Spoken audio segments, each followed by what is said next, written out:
Olá, bem-vindo a mais um vídeo. Nesse vídeo nós vamos apresentar aqui como lidar com as equações termoquímicas, ok? Vamos lá então. Então vamos aqui começando com uma das equações termoquímicas mais comuns, né? Nesta equação, o que nós temos aqui representado? Uma reação de combustão, né? Nós vamos estudá-la com mais detalhe mais à frente, mas essa é uma reação de combustão do hidrogênio, né?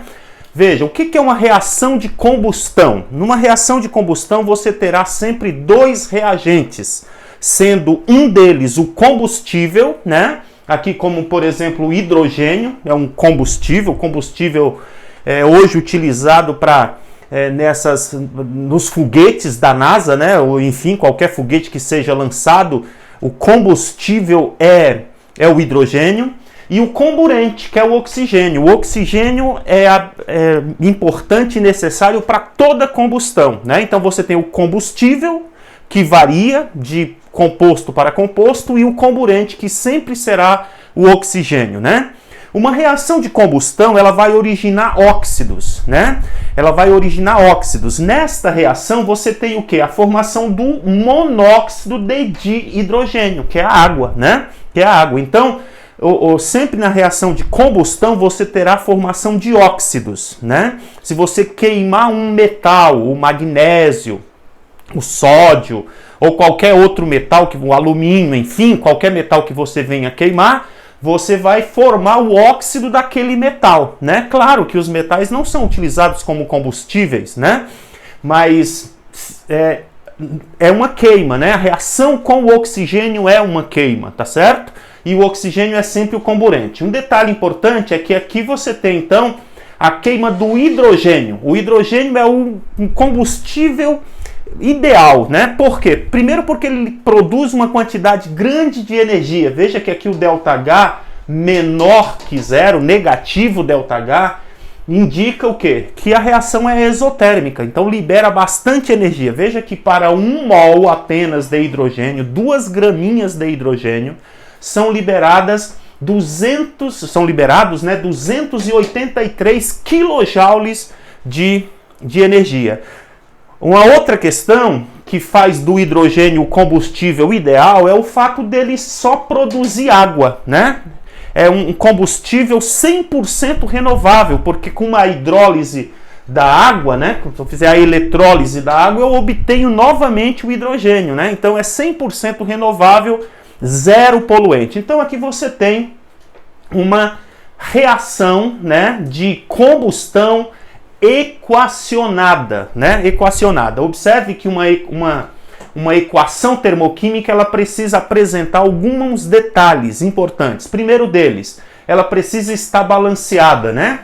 Obviamente, como toda a equação toda equação química precisa estar devidamente balanceada. Então, aqui tem 1 mol de hidrogênio, meio mol de oxigênio, normalmente é assim que se representa, através de frações, né? Produzindo 1 mol de água, tá? Eu poderia chamar essa equação de combustão do hidrogênio, porque está sendo queimado o hidrogênio. Outro detalhe que é importante aqui é que o estado físico das substâncias envolvidas sempre precisa ser mencionado, né? Sempre precisa ser mencionado. Então aqui o hidrogênio no estado gasoso, o oxigênio no estado gasoso e a água no estado líquido, tá? Essa quantidade de energia, ela só poderá estar relacionada com estas substâncias nestes estados físicos. Se eu estiver produzindo aqui uma água no estado vapor, é claro que a quantidade de energia varia, tá bom? Aqui para você observar que aqui você tinha água sendo formada no estado líquido, certo? E aqui as mesmas quantidades de reagentes nos mesmos estados físicos, só que produzindo água vapor, né? Observe que há uma diferença na energia liberada, tá? Então isso mostra para você que o estado físico das substâncias envolvidas é fundamental para você determinar a quantidade de energia envolvida numa reação química, tá certo? Então, Então veja que aqui para formar água líquida, a energia liberada para cada mol de água é 283, e aqui no estado líquido, e aqui já no vapor, veja que a quantidade de energia já diminui, tá certo? Então, o estado físico das substâncias precisa aparecer, ok? Então, primeira coisa importante é isso. Outra coisa importante, o estado alotrópico das substâncias envolvidas, tá? O que é um estado alotrópico? Bom, de uma forma simples de explicar, é o seguinte, é o estado da substância em que ela se encontra na natureza, tá? Nas condições normais da natureza, o estado como a substância se apresenta, este é o estado alotrópico mais estável, né? Então, por exemplo, o carbono, ele tem vários estados alotrópicos, vários. Os mais comuns são o carbono grafite. O que é o carbono grafite? O carbono grafite nada mais é do que o carvão. Então, quando você queima, né, quando você queima madeira em determinadas condições, ela forma ali o carvão. Aquele carvão que você usa para fazer churrasco, exatamente aquele carvão, tá? Aquele carvão é uma forma alotrópica do carbono. Aquilo ali é carbono quase que puro, tá? Então aquilo ali a gente chama de carbono grafite, tá? Existe também o carbono diamante, né? Então, em determinadas condições de pressão e temperatura, o carbono se organiza ali, os átomos de carbono se organizam, dando origem ao diamante. Mas, em condições normais, ambientais, digamos assim, a 25 graus Celsius, a uma atmosfera de pressão, o que nós vemos acontecer? Nós vemos formando-se, quando nós queimamos a madeira, o diamante ou o grafite? Se forma o grafite, né? Se forma o carvão. Isso significa o quê? Que o grafite é a forma alotrópica do carbono mais estável, Os outros alótropos do carbono são formados, mas em condições especiais, tá? Então é sempre importante indicar a forma alotrópica do elemento, da substância que está sendo utilizada, tá bom? Então, por exemplo, aqui você tem por quê? Porque isso interfere na quantidade de energia, tá? Isso interfere na quantidade de energia. Então veja que aqui o grafite, quando eu queimo o grafite, tá? Então você está queimando o carbono, né? Ele é o combustível, né? O carbono grafite, o carvão, você está queimando ele na presença de oxigênio e formando o óxido, né? E formando o óxido, que é o dióxido de carbono, ok? E aí você veja que quando você queima grafite, você libera 393 kJ para cada mol de grafite, tá? E se você queimar diamante, você vai ter 395 kJ por mol. Este sinal aqui só indica o sentido da troca de calor. Esse negativo aqui significa que o processo é exotérmico, que está havendo liberação de energia, ok? Tá? Então essa é uma energia que está sendo produzida, está sendo liberada. O carvão ainda hoje é muito utilizado, não o carvão vegetal, mas o carvão mineral, né? Ele é muito utilizado ainda, e o vegetal também, nas termoelétricas, né? Nas termoelétricas. Então ele é queimado para produzir energia. Claro que também ele produz dióxido de carbono relacionado com aí o efeito estufa, tá certo? Então, segunda coisinhas que a gente tem que entender. A forma alotrópica precisa o quê? Precisa aparecer na equação termoquímica, ok? Muito bem. Mas eu queria só lembrar uma coisa, por exemplo, aqui nós estamos colocando o oxigênio grafite, né? O oxigênio gasoso, né? Nós estamos colocando aqui o oxigênio gasoso. Veja, o oxigênio também apresenta uma forma alotrópica diferente, que é o ozônio, né? O O3 é uma forma alotrópica do oxigênio.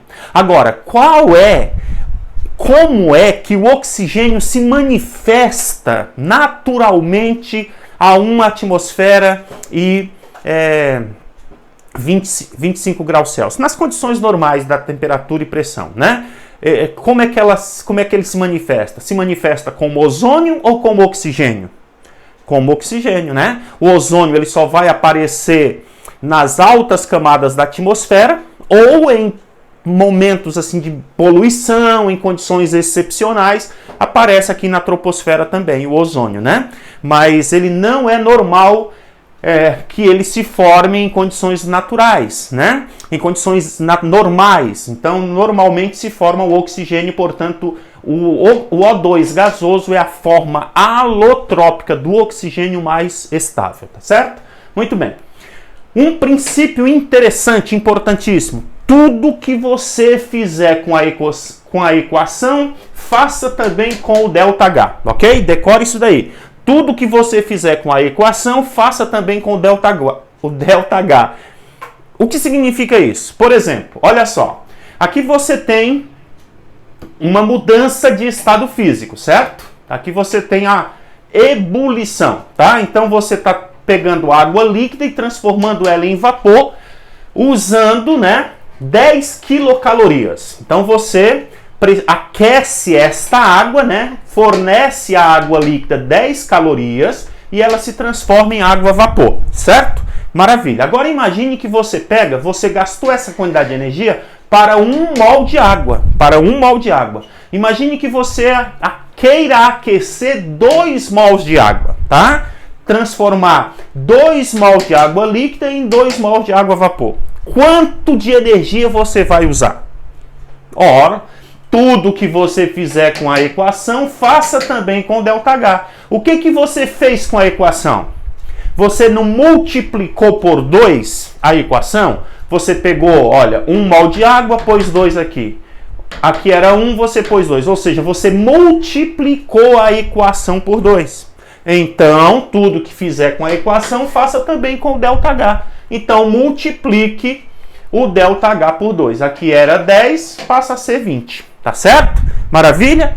Olha só o que está acontecendo aqui. Presta atenção, olha só.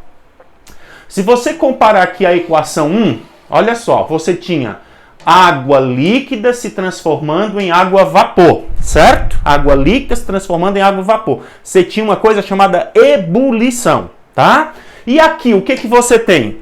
Água vapor se transformando em água líquida, tá? O que você fez aqui com esta equação? Você inverteu, tá? Você inverteu a equação. Tudo que você fizer com a equação, faça também com o ΔH. Ora, se eu inverti a equação, eu vou inverter o ΔH. Como é que eu inverto o ΔH? Ora, eu tinha mais 10 quilocalorias aqui, né? Para transformar 1 mol, né? Eu vou ter menos 10 quilocalorias, ok? Então, quando você inverte a equação, você inverte o ΔH, tá certo? Olha lá. Então, inverteu aqui, inverte aqui também. Compreendido? Maravilha. Então, veja lá o que está acontecendo. Olha só. Aqui você tem um combustível sendo queimado, né? Professor, como é que eu sei que é um combustível sendo queimado? Olha só o que está acontecendo. Toda reação de queima tem 2 reagentes. Um deles é o oxigênio. Olha o que está acontecendo aqui, ó. 2 oxigênio. Este cara, que eu não sei quem é, e este cara que eu sei quem é o oxigênio. 2 reagentes. Quando eu tiver 2 reagentes, sendo que um deles é o oxigênio, eu tenho uma reação de queima, tá certo? Neste caso aqui, eu tenho o octano, né? O octano é um dos componentes, o principal componente da gasolina. Então, normalmente, quando a gente quer representar a gasolina, na verdade, a gasolina é uma mistura de compostos, tá? Não é uma substância pura, é uma mistura.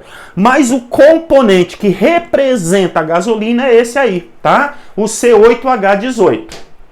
Tá bom? Então, veja. Então você tem a queima. Detalhe importante. O que o professor disse que uma reação de queima forma? Óxidos. Tá? Forma óxidos. Então, se você observar aqui, nós temos 2 óxidos se formando aqui. Dois óxidos. O carbono, junto com o oxigênio, vai formar o dióxido de carbono, certo? E os hidrogênios, junto com o oxigênio, vai formar o óxido de hidrogênio, que é a água, o monóxido de hidrogênio. Fácil, né? Então, olha só. Quando o meu combustível tiver carbono e hidrogênio no meu combustível, os produtos serão CO2 e água. Muito bem. Só que veja, quando eu tiver uma reação de queima, como é o caso desta, normalmente as reações de queima, elas são representadas na equação para 1 mol do combustível. 1 mol do combustível, tá? Então você vai sempre balancear a equação levando em conta 1 mol de combustível. 1 mol, tá bom? Ora, se você quiser representar esta reação, esta equação para 1 mol de combustível, o que você terá que fazer? Você terá que dividir esta equação por 2, né? Porque isso aqui, ó, para 1 mol de combustível, como eu tenho 2 aqui, para ter 1 eu divido por 2, certo? E aqui, então, se eu dividir isso aqui por 2, vai ficar quanto? 1 mol. É o que eu quero. E isso aqui dividido por 2, 12,5. E aí, professor, como é que a gente faz? A gente simplesmente coloca 2 aqui, ó, embaixo, ó. A gente deixa na forma de fração mesmo. Então, você pega 25 e divide por 2. Fica 25 dividido por 2, tá bom? E aqui, olha, 16 por 2 vai dar 8 e 18 por 2 vai dar 9. Muito bem. Tudo que você fizer a equação, você deverá fazer também com o ΔH. É só dividir isso aqui por 2, entendeu? Então, há situações em que a gente vai precisar multiplicar por 2, dividir por 2 ou por 3, enfim, né? Um princípio que você deve considerar é tudo que você fizer a equação, você faz também com quem? Com o ΔH. Muito bem. Então, como é que ficaria isso aqui dividido por 2? Olha só. Era 2, dividido por 2 é 1, 25 dividido por 2, 16 dividido por 2 dá 8, 18 dividido por 2 dá 9 e 2.606 dividido por 2, 1.303, tá certo? Então, tudo que você fizer com a sua equação, você faz também com o seu ΔH. Até o próximo vídeo, um grande abraço.